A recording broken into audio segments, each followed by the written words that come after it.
दोस्तों नमस्कार, मेरा नाम शिवम चतुर्वेदी और आप सब लोग देख रहे हैं हिंद वॉइस चैनल।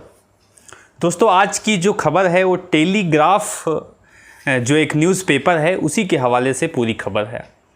दरअसल टेलीग्राफ में एक खबर छपी हुई है जिसकी हेडलाइन है eraser 56 inch made in India. ये हेडलाइन है और इस हवाले से जो खबर छपी हुई है इस न्यूज़पेपर द टेलीग्राफ में, जो कि एक कलकत्ता का न्यूज़पेपर है, उस खबर की बहुत ज़्यादा प्राथमिकता है, उस खबर की काफ़ी ज़्यादा ज़रूरत है इस समय पे आप कह सकते हैं, और आप सब लोग को उस खबर के बारे में जानना बहुत ज़रूरी है। दरअसल दोस्तों भारत की न्यूज़ एजेंसी जो कि पीटीआई है, प्रेस ट्रस्ट ऑफ इंडिया, उन्होंने भारतीय दूतावास के विक्रम मानसी जो कि एम्बेसडर हैं चाइना में, उनका इंटरव्यू किया है। उस इंटरव्यू को छापा गया है और उसी के सिलसिले को पूरा लेकर ये खबर बनाई गई है। और द टेलीग्राफ ने इसको किस तरह से छापा है और किस तरह से ये चीज़ होनी चाहिए और सच्चाई क्या है इस खबर के पीछे, ये सारी चीज़ें इस खबर से आपको निकल के सामने आएगी। और इसी खबर के हवाले से मैं ये वीडियो बना रहा हूँ और आप सब लोग को समझाने की कोशिश करूँगा। दोस्तों जो पीटीआई है, प्रेस ट्रस्ट ऑफ इंडिया, इन्होंने विक्रम मानसी का एक इंटरव्यू किया है जो कि राजदूत हैं, भारतीय राजदूत हैं चाइना के। तो चाइना में ये इंटरव्यू हुआ और इंटरव्यू जो हुआ उसका एक क्लिप पहले होता है कि जब इंटरव्यू किसी आदमी का लिया जाता है तो उस क्लिप को पहले दिखाया जाता है, सार्वजनिक किया जाता है छोटे से क्लिप को, उसके बाद पूरा इंटरव्यू निकल के सामने आता है। तो उसका जो क्लिप ट्वीट किया गया पीटीआई के द्वारा, उस क्लिप में कुछ ऐसा था जो कि जब पूरी खबर आई उस खबर में मिसिंग था। और वो जो पूरा छोटा सा स्टेटमेंट है वो काफ़ी महत्वपूर्ण है और समझने वाला है। तो जो पीटीआई के दायरे से ट्वीट किया गया, पहला ट्वीट किया गया, जो छोटा सा क्लिप आप कह सकते हैं, उसे फ्रेम जो बनाया जाता है कि भाई पहले छोटा सा फ्रेम आएगा फिर उसके बाद पूरी खबर बाद में आएगी, उस फ्रेम को आपको मैं पीटीआई के ट्वीट के हवाले से पढ़ के सुनाता हूँ। आप लोग सुनिए। स्क्रीन पे आप सब लोग शायद देख भी रहे हों। India hopes China will realise its responsibility in de-escalation and disengaging by moving back to its side of LAC। ठीक, तो ये जो ट्वीट है इसको आप ध्यान से एक दो बार और आप पढ़ लीजिए, मैं ये चाहता हूँ। फिर आपको मैं इसकी सच्चाई और से बताता हूँ, इसको समझाता हूँ कि इससे मायने क्या निकल रहे हैं। और इसमें जो लास्ट की लाइन लिखी गई है, moving back to its side of LAC, ये चाइना के लिए लिखा गया है। इस पर काफ़ी ज़्यादा आप ध्यान दीजिए क्योंकि आगे की जो पूरी खबर है इसी लाइन पे बेस है, पूरी खबर इसी लाइन पे है कि moving back to its side of LAC। अब इसका पूरा मतलब आपको मैं हिंदी में समझा देता हूँ कि इंडिया ये उम्मीद कर रहा है कि चाइना जो है डी-एस्केलेशन जो है, डी-एस्केलेशन का मतलब जो युद्ध की तीव्रता होती है उसको कम करेगा, युद्ध की तीव्रता को कम करेगा। और डिसएंगेजिंग जो काफ़ी ज़्यादा इंगेज है अभी सीमा विवाद को लेकर, उससे पीछे हटेगा, ये इंडिया होप कर रहा है। ठीक है, यहाँ तक कोई दिक्कत नहीं। फिर उसके बाद जो लिखा गया है, by moving back to its side of LAC। अब इसका हिंदी ट्रांसलेशन करें तो बिल्कुल सिंपल है, by moving back to its side of LAC, मतलब अपने LAC साइड में चला जाएगा, अपने सीमा के दायरे में चला जाएगा, चीज़ें नॉर्मल हो जाएंगी। लेकिन ये ट्वीट जो बात कहने की कोशिश कर रहा है उसको आप समझिए, वो समझने वाली बात है। अब ये कहने की क्या कोशिश कर रहा है कि by moving back to its side of LAC, मतलब पीछे हटेगा चाइना। तो मतलब पीछे कब हटेगा? जब वो आगे आया रहा होगा तब ना, तब वो पीछे हटेगा। और जिसको भारत सरकार मान नहीं रही है, लगातार हमारे देश के जो प्राइम मिनिस्टर हैं और देश के जो बुद्धिजीवी वर्ग हैं वो सब लोग यही कह रहे हैं कि चाइना अभी हमारे इंडिया के सीमा के अंदर आया ही नहीं, भारतीय सीमा में चाइना प्रवेश नहीं किया, घुसपैठ कोई नहीं हुई है। प्रधानमंत्री ने जो ऑल पार्टी मीटिंग की थी उसमें साफ साफ कहा कि चाइना अभी तक हमारे किसी भी सीमा दायरे के अंदर नहीं आया, घुसपैठ कहीं नहीं हुई है, ये एक प्रधानमंत्री जी का कहना है। लेकिन इस ट्वीट से ये बात साफ हो रही है कि अगर अंदर आया है तभी बाहर जाने की बात कही जा रही है। ये तो हो गई ट्वीट की बात। अब मैं बढ़ता हूँ जो कि टेलीग्राफ ने खबर छापी है, जो उस पर मैं बात कर लेता हूँ। दरअसल ये ट्वीट आया था 26 जून 8:45 को शाम को। ये ट्वीट आया पीटीआई की तरफ से। ठीक, आप समझिए, सब पूरी बातें समझिए आप इस चीज़ को। पीटीआई की तरफ से ये ट्वीट आया, उसके बाद 10:30 बजे के करीब पूरा इंटरव्यू छप के आया। ये ट्वीट क्या था, छोटा सा क्लॉज था, इंटरव्यू का छोटा सा पार्ट था, जिसको पीटीआई ने लिया था, प्रेस ट्रस्ट ऑफ इंडिया ने उसको लिया था, जो कि एक भारतीय न्यूज़ एजेंसी है। तो इंटरव्यू किया था किसका, विक्रम मानसी का, जो कि भारतीय राजदूत हैं चाइना में। तो ये छोटा सा क्लॉज आया, उसके बाद पूरा इंटरव्यू आया 10:30 बजे। इंटरव्यू में क्या था, पूरी खबर थी, पूरा इंटरव्यू छपा था, लेकिन जो ये लाइन है, by moving back to its side of LAC, ये लाइन काट दी गई थी। ऐसा क्यों हुआ, किस दबाव में ये काम किया गया, इसका अभी तक कुछ पता नहीं चला। क्या ये पीटीआई की कोई फॉल्ट थी, क्या फिर इंटरव्यू में ऐसा कुछ नहीं कहा गया था, पीटीआई ने यहाँ पे कर दिया गया था? क्योंकि ये पीटीआई की फॉल्ट नहीं थी, इसलिए पीटीआई का ट्वीट अभी भी मौजूद है। आप लोग जाके पीटीआई के ट्विटर हैंडल पे ये खबर देख सकते हैं।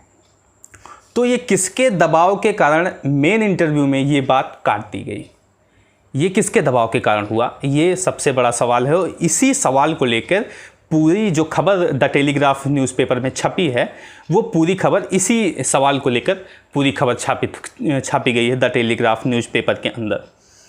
तो उसमें ये साफ साफ कहा जा रहा है कि erasing 56 inch made in India. अब 56 इंच क्यों कहा जा रहा है, आप सब लोग को समझाने की इस बात की कोई ज़रूरत नहीं है। तो ये एक बहुत महत्वपूर्ण बात है जो कि इस समय पीटीआई ने कही, फिर उसके बाद उसी बात से मुकर गई। तो ये एक बहुत ही आप कह सकते हैं महत्वपूर्ण मुद्दा इस समय है, जिस पर बात करनी बहुत ज़्यादा ज़रूरी है।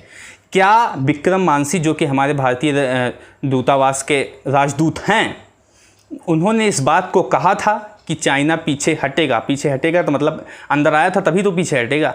क्या इस बात को कहा गया था कि इस बात को उन्होंने नहीं कहा था? क्या फिर उसके बाद जब पुनः इंटरव्यू पूरा रीड किया जा रहा होगा, पढ़ा जा रहा होगा, तो उसमें कहा जा रहा होगा कि भाई ये चीज़ ऐसा नहीं है, इसको हटा दो? ये सारी बात है, लेकिन अभी तक कोई स्पष्टीकरण इस पर नहीं आया है। पहले द टेलीग्राफ ने सबसे पहले न्यूज़पेपर में छापा, उसके बाद वेबसाइट में लिखा। वेबसाइट में टेलीग्राफ ने क्या लिखा है मैं उसको बता देता हूँ। वैनिश्ड चाइना मूविंग बैक, इस चीज़ को हटा दिया गया है। मतलब वैनिश्ड चाइना मूविंग बैक, जो चाइना मूविंग बैक था उसमें इस चीज़ को हटा दिया गया है इंटरव्यू में। ये द टेलीग्राफ की जो वेबसाइट है उसमें छपा हुआ है ये, तो आप समझिए। फिर उसके बाद द क्विंट ने भी इसी चीज़ को छापा, लेकिन जो पूरी विस्तृत खबर है वो द टेलीग्राफ ने ही छापा, इसीलिए मैं द टेलीग्राफ के हवाले से ये पूरी खबर आप सबको बता रहा हूँ।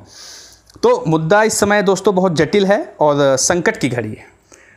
जो भारतीय सरकार है इस समय पे हमसे सच्चाई छुपा रही है, इसमें कोई दो राय नहीं है। हर रोज़ हर दिन तरह तरह की वेबसाइटें, तरह तरह के न्यूज़पेपर, चाहे मैं इंडियन एक्सप्रेस की बात करूं, द हिंदू की बात करूं, ये सभी लोग पूरी चीज़ें दिखा रहे हैं, कैसे घुसपैठ हो रही है, कैसे लद्दाख के अंदर घुसपैठ हुई, पैंगवैन लेक के अंदर हुई और गलवान वैली में घुसपैठ हुई है, जहाँ पे कुछ दिन पहले हमारे 20 जवान शहीद हुए थे, वहीं पे फिर से कैसे चाइना अपना बेस बना लिया है। इन सभी चीज़ों की पुष्टि लगातार दी जा रही है, लेकिन सरकार, हमारी भारत सरकार इस बात को मानने के लिए तैयार नहीं है। सैटेलाइट इमेज से लगातार सारी चीज़ें क्लियर हो रही हैं, विपक्ष सवाल उठा रहा है, मीडिया के कुछ जीवित लोग सवाल उठा रहे हैं, लेकिन सरकार मुबाक बन के ये सारी चीज़ें देख रही है। और एक खबर और है दोस्तों, मैं उसको भी आप सब लोगों के सामने जिक्र कर दूँ उसका भी, ताकि चीज़ें थोड़ा सा क्लियर हो जाएँ। Indian prime minister Narendra Modi ने जब इस बात को कहा कि ना तो चाइना हमारी किसी भी सीमा को ऑक्युपाइड किया था, ना किया है, और ना तो हमारी सेना के जवान उधर गए थे, ऐसी बातें जो भी कुछ दिन पहले ऑल पार्टी मीटिंग में नरेंद्र मोदी ने कहा, उसके बाद चाइना का जो रिएक्शन निकल के सामने आया वो थोड़ा सा चिंताजनक था। किस तरह से चिंताजनक था इसको आप समझिए। जैसे ही हमारे पीएम का ये एक बयान आता है कि चाइना ने हमारी किसी भी ज़मीन को अधिकृत नहीं किया है, घुसपैठ नहीं हुई है, उसके बाद चाइना, जो चाइनीज़ मीडिया है, चाइनीज़ लोग हैं, इस पूरे खबर को किस तरह से लेकर वो लोग ट्रोल करना शुरू किए, इसको आप समझिए। इंटरनेशनली, मतलब ग्लोबली इस चीज़ को कैसे फैलाना शुरू करिए, इसको समझिए। उन्होंने इस चीज़ को मुद्दा बनाया और ट्वीट आया, उन लोग ने ट्वीट करना शुरू किया, इसको प्रोपेगेंडा बनाना शुरू किया। आप लोग इस पर एक ट्वीट आ रहा होगा, स्क्रीन पे देख पा रहे होंगे कि किस तरह से इसको वहाँ पे प्रोपेगेंडा इस तरह से किया जा रहा था कि अगर चाइनीज़ जो फोर्स थी भारतीय सीमा में नहीं गई थी, ये जो कि इस बात का प्रमाण भारत के प्रधानमंत्री मोदी खुद दे रहे हैं, तो इसका मतलब ये हुआ कि भारतीय सीमा चाइना के बॉर्डर में आई थी, जिसकी वजह से क्लैश हुआ वहाँ पे और 20 जवानों की शहीदी हो गई। ये सारी बातें चाइना प्रोपेगेंडा बनाने की कोशिश चाइना ने किया। उसके बाद पीएमओ की तरफ से एक ट्वीट आता है जिसमें क्लियरेंस दी जाती है कि हमारे बयान को गलत तरीके से प्रोपोगेट किया जा रहा है, उसको प्रोपेगेंडा बनाया जा रहा है। ऐसा कुछ नहीं था। जो चाइनीज़ लोग थे वो घुसपैठ करने की कोशिश कर रहे थे, जिन्हें रोकने में हमारे 20 जवान शहीद हो गए। ये फिर पीएमओ की तरफ से क्लियरेंस है। चलो ठीक है, बात समझ में आती है, कोई दिक्कत नहीं है। लेकिन इस तरह का बेतुका बयान दे के खुद फजीहत में फंस जाना, ये कहाँ की बुद्धिमानी है। जब इंटरनेशनली चीज़ें होती हैं, ग्लोबली चीज़ें होती हैं, तो बहुत सारी चीज़ें देखी जाती हैं, तो इस तरह का बेतुका बयान देना वहाँ पे ठीक नहीं होता है, पहली चीज़। दूसरी चीज़, अगर जो बात सत्य है, जो बात सच्चाई है, उसको मानने में परहेज क्या है।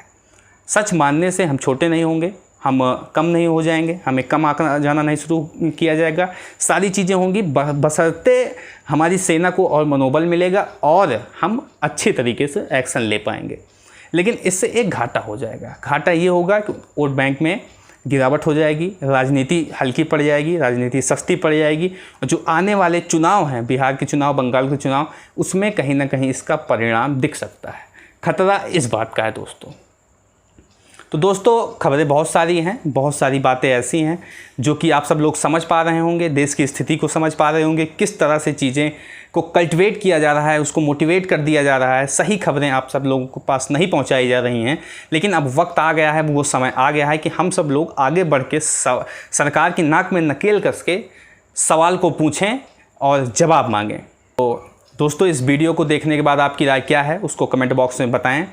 साथ ही साथ वीडियो को लाइक करें, चैनल को सब्सक्राइब ज़रूर करें और दूसरों से भी करवाएं, क्योंकि आपकी ये नैतिक जिम्मेदारी बनती है। अगर आप हिंद वॉइस चैनल को देख रहे हैं, सही खबरें पढ़ रहे हैं, सही खबरें आप तक पहुंचाई जा रही हैं, तो आपकी भी ये नैतिक जिम्मेदारी बनती है कि हिंद वॉइस चैनल दूसरों से सब्सक्राइब करवाएं और दूसरों को ये खबर ज़्यादा से ज़्यादा फॉरवर्ड करें। इससे क्या होगा, हमें थोड़ी सी मदद मिलेगी और जो भी हम लोग का प्रयास होगा वो और ज़्यादा बढ़ेगा आप सब लोगों के लिए। तो दोस्तों, मिलते हैं इसी तरह किसी और खबर के साथ। तब तक के लिए नमस्कार।